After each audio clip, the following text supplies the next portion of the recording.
Matthew walks into the tatty living room, looking bleary-eyed and puffy.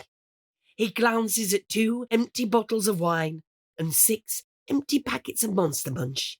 He winces ruefully. Is this really what his life has become? Hobson, will you stop narrating me? He glances through to the kitchen to see an empty food bowl on the floor, but chooses to ignore it and instead parks his lardy cottage cheese arse in his armchair. I mean it, Hobson. Squeaked Matthew pretentiously. Hobson!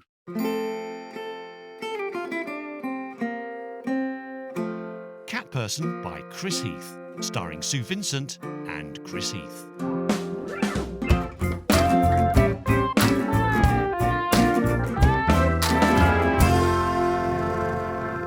Episode 1.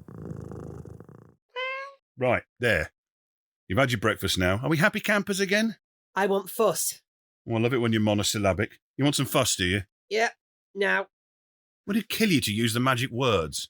Magic words? Yes. Okay. If you don't start fussing me immediately, the next time you fall asleep, I'll puncture your carotid artery. And those are the magic words. Oh, come on up then. Right, under the chin first. No, not tickles, scratches. Okay, good. Now, hard scratches on the back of my neck. Back of my neck. Harder than that, use your fingernails. I am. Okay, that's better. More like that, please. Now along my back. All along the back. Harder there, please. That's it. Now, down me right flank. Which bit's the flank? Along my side near the top of my leg. Hurry up, Matthew. Scritchy, scratchy. Come on. All right, I'm trying my best. Now, move slowly back up to the croup. What? The croup. It's where my back meets my tail. Oh, all right. That's it. Yep. Harder than that, really scratchy. Like that? Yes, that's it. Just a little bit. Matthew! What? That is not my croup. Oh, God, I'm so sorry. Unbelievable. I'm really sorry. I must have got distracted. You can take your hand off it any time you like. Oh, God, sorry. Jesus, Matthew. I know. This is a bit awkward, isn't it? Let's just never speak of it again. Good idea. Tell you what, though.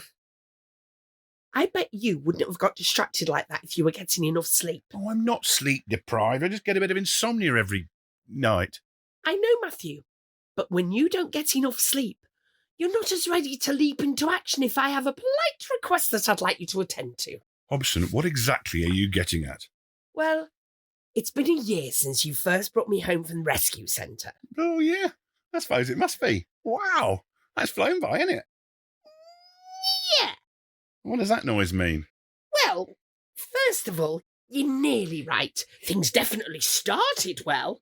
Meaning? It's just that recently I've noticed there's been a bit of a dropping off in standards. Hobson, this is beginning to sound suspiciously like some kind of performance review. No, Matthew.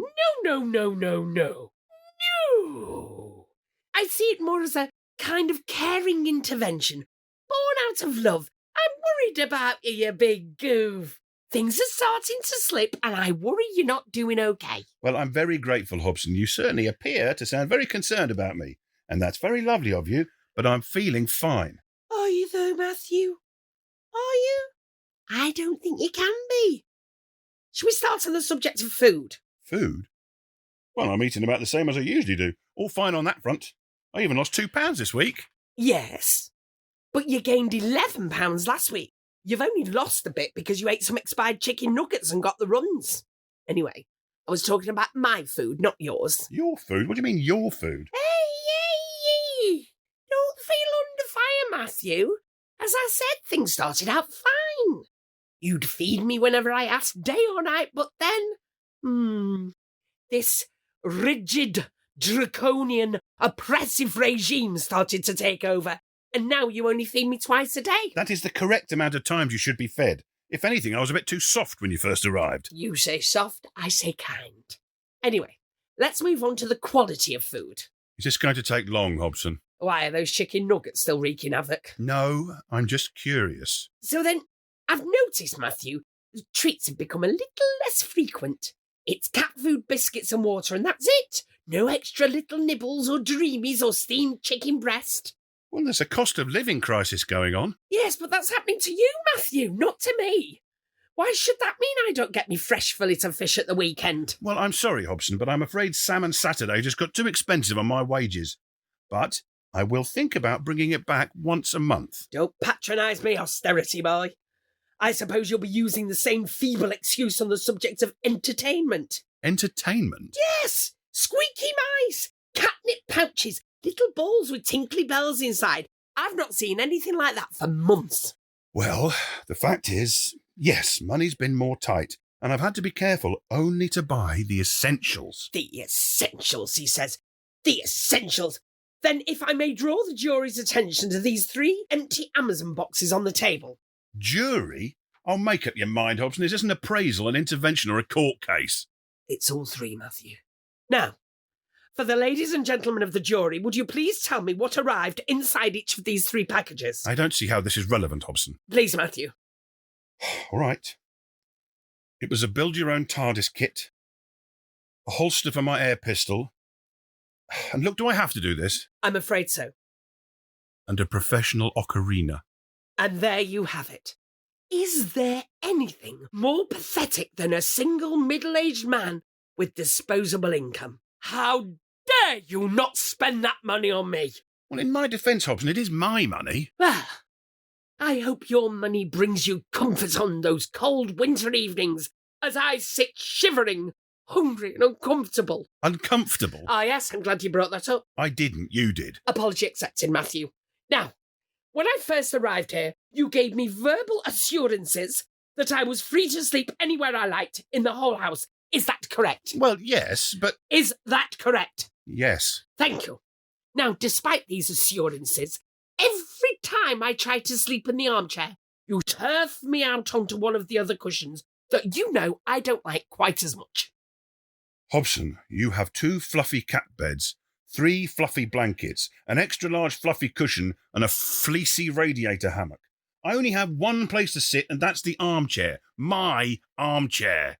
Well, I guess it looks like there are certain seats that just aren't welcome for the likes of me. Hobson, if you compare yourself to Rosa Parks one more time, I will lose my shit. That'll be the chicken nuggets again. Hobson! Yes? Is this caring intervention born out of love nearly over yet? I'm just drawing attention to a few areas that could be improved upon. After all, I don't think anyone wants there to be the looming shadow of industrial action. You what? Strike? You're threatening to go on strike? Well, strike is an ugly word, Matthew. And how exactly is you on strike any different to what you get up to the rest of the time? Well, I'd be holding a little placard that says "Down with Matthew." Cute. Hey, I'm just worried about you, Matthew. You clearly need more of my attention and time, but how can I come and make a fuss of you if I'm sleepless on a lumpy cushion or fretting about being malnourished? Well, Hobson, you're right. It would be nice to feel a bit more loved. There you are, you see. And that's why I've been thinking about getting another pet. What? Yes, that's right. I was thinking maybe a couple of really energetic kittens. Or a Jack Russell. Now then, it seems like all this talk of industrial action might be clouding some of the issues, so let's take that off the table, shall we? Good idea, Hobson. Let's stick it on the back burner. And besides, you already have my exacting standards to attend to. If you have to get an extra pet, may I suggest something less high maintenance, like a tank of slow-moving goldfish? Yes, nice try, Hobson, but I'm not falling for that again. Anyway, I think I've got all I can deal with in you. Now, are we done yet? Well, there's the stickier subject of your personal hygiene, but I suggest we gloss over that and skip straight to the final question. Are you serious? Question number 1. Oh, Jesus Christ. In your day-to-day duties, which of your many failings do you think needs the most attention? Probably my temper. Very good. I agree. And here is your second and final question. Thank God. What do you relish most about your domestic duties? Well, I suppose if I'm honest, it's, Yes? It's you, Hobson, and you bloody well know it is. You're who I relish the most, you annoying twat. And that's the answer I was looking for. Well done, Matthew. If you remember that, we won't have any major problems. Pleased with yourself, aren't you, Hobson? Always, yes. Well, if you don't mind, I'm now going to watch some crap telly and eat a box of toffees. That's fine with me. And I'm going to reward myself with a sleep on your warm pillow of the belly. That's fine, Hobson. Hurry up and sit still. Okay, I'm just getting comfy. What do you think you could do that without scissoring my Adam's apple? I'm trying to watch the repair shop. Look, it's nearly a crying bit. Hang on, just get yourself in position. You stop swishing your tail in my face. Oh, God. What? Nothing. What do you mean, nothing? No, honestly, it's, nothing. You can't do that, it's obviously something. You'll get angry if I tell you. Trust me, it'll be worse if you don't. All right. I just noticed, when you turned away from me just then, Yes? that you had a bit of a dirty bottom. A dirty bottom. Yes. How dare you?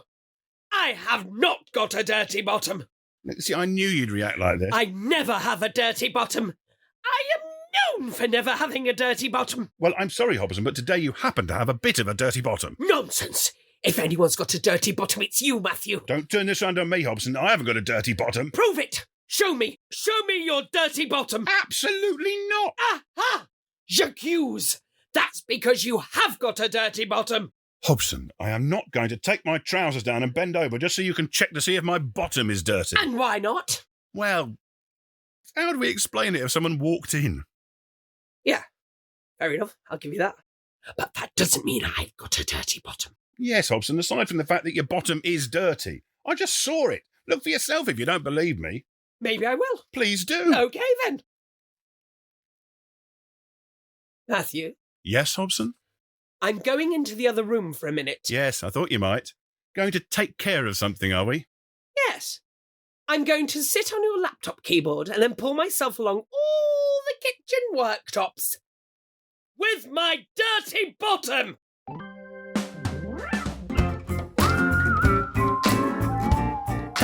Cat Person starred Sue Vincent as Hobson and Chris Heath as Matthew. Music and sound design by Simon Russell, and the script editor was Adam McLean.